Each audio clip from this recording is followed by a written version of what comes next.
Environmental పొల్యూషన్స్‌లో air pollution అనేది important రోల్‌ని play చేస్తుందండి. Air pollution అంటే ఏంటంటే, ఒక ఎయిర్ క్వాలిటీని తగ్గటం. అంటే వాయువు యొక్క నాణ్యత తగ్గుతుంది. ఎప్పుడు సాలిడ్ గానీ, లిక్విడ్ గానీ, గ్యాషియస్‌లో ఉన్నటువంటి పదార్థాలు లేదా రేడియో యాక్టివ్ ఎలిమెంట్స్ కానీ, నాయిస్ కానీ ఇవన్నీ కూడా ఎయిర్‌కి యాడ్ అయ్యి ఎయిర్ యొక్క క్వాలిటీని తగ్గిస్తే అప్పుడు మనకి ఎయిర్ పొల్యూటెంట్స్ అని చెప్తాం వీటిని. ఈ ఎయిర్ పొల్యూటెంట్స్ అన్నిటిని కూడా ఎయిర్‌లో కలిసి ఎయిర్ యొక్క క్వాలిటీని తగ్గిస్తున్నాయి. దీన్నే మనం ఎయిర్ పొల్యూషన్‌గా చెప్తామనమాట. ఎగ్జాంపుల్‌గా తీసుకుంటే carbon dioxide, carbon monoxide, nitrous oxide, sulphur oxides ఇవన్నీ గ్యాసెస్ ఫార్మ్స్. ఈ గ్యాస్ అన్నీ కూడా ఎయిర్‌కి యాడ్ అవ్వటం వల్ల ఒక క్వాంటిటీ కన్నా కూడా ఎక్కువ మొత్తంలో ఇవి యాడ్ అయితే ఆటోమేటిక్‌గా ఆ ఎయిర్ అనేది పొల్యూట్ అవుతుంది. ఇలా ఎయిర్ పొల్యూషన్ అనేది వస్తుంది.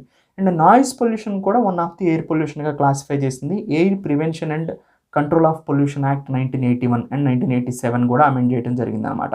సో ఇలా ఎయిర్ పొల్యూషన్‌ని మనం డిఫైన్